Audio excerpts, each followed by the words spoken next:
26 වැස්ස පටන් ගත්තා.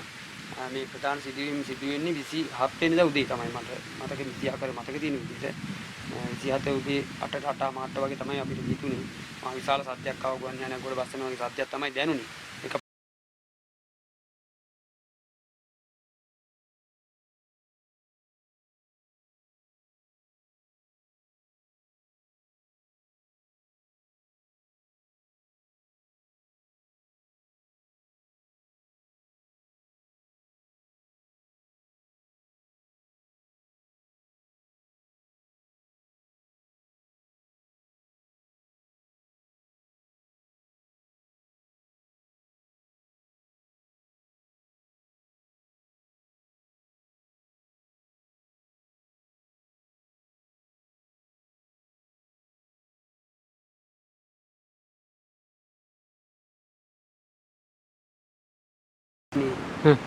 ඒගොල්ලෝ යන්නේ නැහැ ඉතින් ආය යනවනම් ගියපු තින් ගන්න අර කන්න මුදුනේ නම් ඕයින් අගල් දී. පහළට මීට ප්‍රොක් වෙනවා. අර පේන තැනින් එහා පැත්තේ අගලක් තියෙනවා. ඒක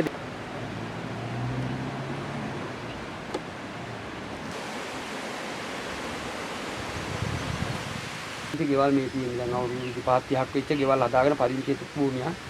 මේකේ ගෙවල් හතරක් තියෙනවා මේ ටිකේ දැන් දැඩියව දාන්නේ. ඒ ගෙවල් අතරින් යන නාය යන්නේ පැල්ලහ තියෙන අතන ගියක් තියෙනවා. මේ හරි පේන ළඟම. ඒ ගෙදරට යන්නේ. ඊට පස්සේ ගෙවල් හතරක් පහක් තියෙනවා. මේ නාය එකවර බැස්සොත් ඒ ගෙවල් හතර පහම විනාශ වෙන තත්ත්වයක තමයි තියෙන්නේ.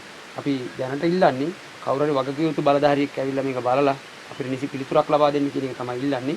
ඒ වගේම මේ ගමේ පවුල් 24ක් අවදාන මේ හැම ගෙදරකම යටින් උල්දියනවා. එතකොට මේ උඩ තියෙන කඳුකරේ සම්පූර්ණ පුපුරලා තියෙන අඩි 4-5 පළලට පුපුරලා බැහැලා තියෙන අඩි 4-5ක් බැහැලා තියෙන්නේ. ඒකින්ද ඒකට උත්තරයක් හොයාගන්න අපි දැන් දවස් 9ක් 10ක් කඳවුරේ. ඒකට උත්තරයක් හදලා දෙන්න කියන ඉල්ලීම තමයි බලධාරීන් ගැස් ඇරලා ඊට පස්සේ අපි වටපිටාවේ චුට්ටක් බලනකොට ඔය පැල්ලහ ප්‍රජාශාලාව ගාව අපිට පුළුවන් බලන්න යනකොට විශාල වතුර කඳක් ආවා. එක සැරේ ගහගෙන ගියා ප්‍රජාශාලාවේ බිත්ති අඩි 6ක් විතර උස වතුර මට්ටමක්. ඉතින් ඒ වෙලාවේ තමයි පටන් ගත්තේ මේ සිදුවීම් සියල්ල. ඊට පස්සේ උදේ 9 විතර වෙනකොට මේ වගේ ඉරිතැලියුම් තිබුණා. 11:00 විතර වෙනකොට මේවා සම්පූර්ණ ගිලා බෑලා. ඉතාමත් වේගින් සිදුවෙච්ච සිදුවීමක්.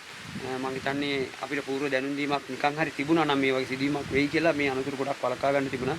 ජීවිතහානි නෑ අපිට. මොකද අපේ තරුණ පිරිස් බොහොම පරිස්සමින් කල්පනාවෙන් වැඩ කරපු නිසා ගෙවල් වල කොටු වෙලා හිටිය 6-7 දෙනෙක් විතර. වැඩිහිටි පිරිස් මේගොල්ලෝ අපි උත්සගෙන ආරක්ෂිත තැන් වලට වෙනල්ලා බලධාරීන්ගේ අවධානය යොමු කරවලා තමයි අපි කඳවුරට ගියේ. හරි එතකොට මහත්තයා දැන් අපිට පේන්නේ මේ වෝරික් වත්තේ පහළ කොටස. ඒකතර මේ නායේ අර පේන පස් කඳු ටික මේ ඊයේ හෝ හද උදේ වැටිච්ච පස් ටිකක් තියෙනවා. මොකද වේලිලා තිබුණේ අනිත් නාවල් ඔක්කොම මේ දෙක තියෙන්නේ මේ අද හෝ ඊයේ වැටිච්ච ටිකක් මට ඉතින් අද දවාලේ එන්න ඇත්තේ. ඔය ආකාරයෙන් උඩ කන්ද සම්පූර්ණයෙන්ම අඩි 4-5ක් ගිලා බෑලා තියෙන්නේ මේ පේන වකුසරි මහත්තයා කිලෝමීටරයකට වැඩි. ඒ කිලෝමීටර වඩා මේ සම්පූර්ණ ප්‍රදේශයම ගිලා බෑලා තියෙන්නේ. ඒ නිසා මේකෙත් මම හිතන්නේ පවුල් 11 සම්පූර්ණයෙන්ම අයින් කරලා තියෙනවා. මේකෙත් ඊටපු පවුල් ඔක්කොම 155ක් හෝ 51ක් දැනට බෝගහකුමර ඉස්කෝලේ කඳවුරක් බවට පත් කරලා තියෙනවා. මේ තේවත්තේ මම හිතන්නේ අර පේන ප්‍රදේශය. මේ ප්‍රදේශයේ බැස්සොත් කිලෝමීටර ගාණක් යන ලංකාවේ දිගම නාය බවට පත් වෙන මේ ප්‍රදේශය ගියොත්